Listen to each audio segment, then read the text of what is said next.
नमस्कार, मैं रहबर सिंह। आज के इस बुलेटिन में बात होगी चुनावी चंदे के पूरे मामले की होने वाले खुलासे की। लोक गायिका नेहा सिंह राठौर की राजनीति में उतरने की सुगबुगाहट की। वरुण गांधी की अमेठी से चुनाव लड़ने की अटकलों की। और अंत में बात होगी कि क्या वाकई ईवीएम से खिलवाड़ किया जा सकता है। तो शुरुआत करते हैं आज की सबसे बड़ी खबर से। इलेक्टोरल बॉन्ड को लेकर बीते दिनों ही सुप्रीम कोर्ट ने एसबीआई को निर्देश दिया था कि इलेक्टोरल बॉन्ड से संबंधित जितनी भी जानकारियां हैं वो सबके सब चुनाव आयोग को उपलब्ध कराए और चुनाव आयोग उसको अपनी वेबसाइट पर अपलोड करे, जिससे सभी को ये जानकारी हो सके कि चुनावी चंदा किसने, किस कंपनी ने और किस राजनीतिक दल को दिया है और कितना दिया है। सुप्रीम कोर्ट की कड़ी फटकार के बाद आखिरकार एसबीआई ने चुनाव आयोग को जो डाटा उपलब्ध कराया उसको चुनाव आयोग ने सार्वजनिक किया। लेकिन उस डाटा में ये स्पष्ट नहीं था कि किस कंपनी ने किस राजनीतिक दल को कितना बॉन्ड दिया, कितना चंदा दिया और बदले में उस कंपनी को क्या फायदा मिला।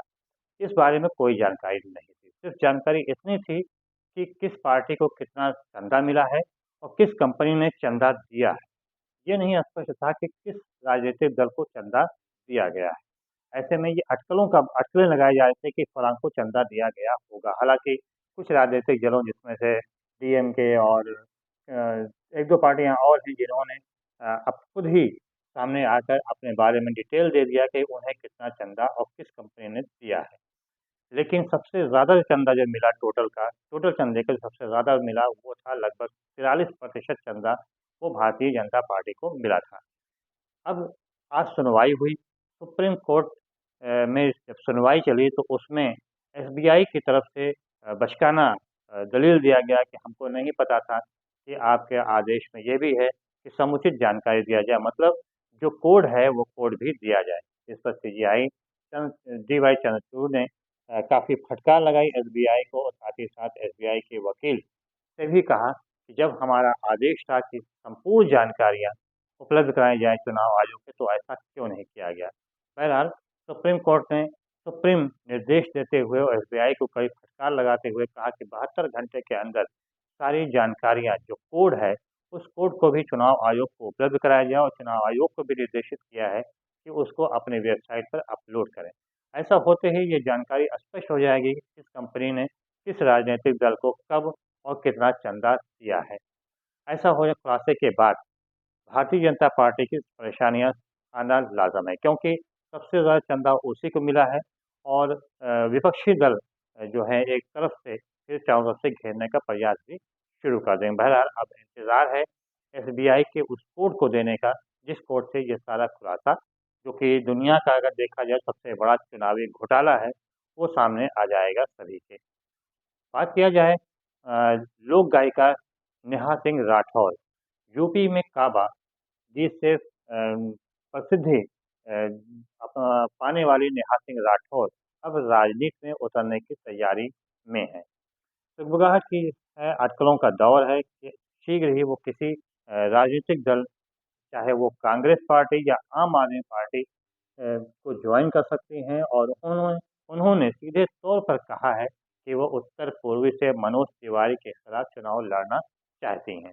उन्होंने एक दिन पहले एक इंटरव्यू में उन्होंने सीधे तौर पे कहा कि वे लगभग 4 साल से लगातार भोजपुरी भाषा को बचाने का प्रयास कर रही हैं और उसको लेकर आवाज़ भी उत्पन्न कर रही हैं।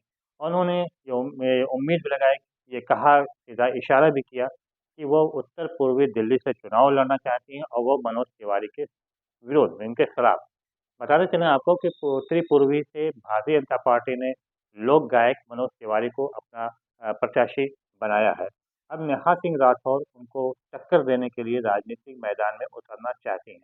संभावना व्यक्त की जा रही है कि नेहा सिंह राठौर जो है वो कांग्रेस पार्टी को ज्वाइन कर सकती हैं और कांग्रेस पार्टी के टिकट पर वो उत्तर पूर्वी से चुनाव लड़ सकती हैं।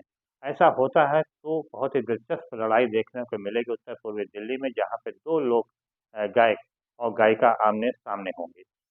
नेहा सिंह राठौर लगातार मनोज तिवारी पर आरोप भी लगाते आ रही हैं कि वो लोग गीत को खास तौर से भोजपुरी भाषा को बदनाम करने का प्रयास कर रहे हैं और कर रहे हैं, लगातार करते भी जा रहे हैं। अब देखना ये होगा कि अगर कांग्रेस में वो ज्वाइन करती हैं और कांग्रेस उनको अपना टिकट देती है और प्रत्याशी बनाती है, तो देखना ये होगा कि जो आम जनता है उसका रुख किधर होगा, निहाल सिंह राठौर की तरफ या फिर एक बार फिर से मनोज तिवारी को ही अपना जनप्रतिनिधि चुनेंगे। देखने वाली बात होगी। आप भी देखिए, हम भी देखेंगे। फिलहाल जो रुझान सामने आ जो अटकलें एक और सामने आ रही हैं, वो और चौंकाने वाली हैं।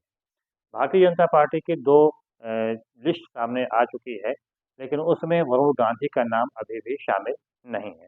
अटकलें ये भी लग रही हैं कि इस बार पीलीभीत से मेनका गांधी को लड़ाने की तैयारी में भारतीय जनता पार्टी है। अगर ऐसा है तो पीलीभीत के जो सांसद हैं, जो भारतीय जनता पार्टी के फायर ब्रांड नेता वरुण गांधी, फिर वो कहाँ से चुनाव लड़ेंगे? ऐसी अटकलें भी सामने आ रही हैं सूत्रों के अनुसार कि वरुण गांधी को भारतीय जनता पार्टी इस बार टिकट देने को तैयार नहीं है। ऐसे में वरुण गांधी जो हैं वो अमेठी से निर्दल प्रत्याशी के रूप में चुनाव लड़ने का कुछ संकेत भी दे रहे हैं।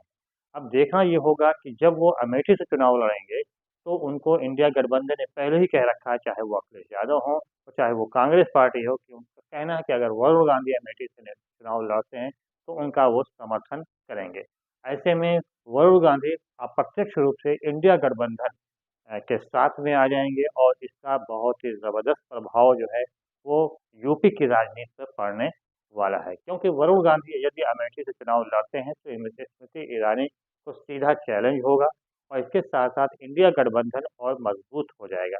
इसका असर आने वाले विधानसभा चुनाव जब उत्तर प्रदेश में होंगे तो उस पर भी देखने को मिलेगा। बहरहाल अभी तो ये सिर्फ अटकलें हैं और अभी ना भारतीय जनता पार्टी की तरफ से कोई किसी लिस्ट सामने आई हो, कांग्रेस की तरफ से भी अभी उत्तर प्रदेश के सीटों को लेकर कोई लिस्ट सामने नहीं आई है। समाजवादी पार्टी ज़ाहिर-सी बात है कि अमेठी से अपना प्रत्याशी नहीं उतारे, क्योंकि अमेठी की जो सीट है वो कांग्रेस पार्टी के खाते में गई है। ऐसे में कांग्रेस को ही वहाँ पे किसी न किसी को उतारना है।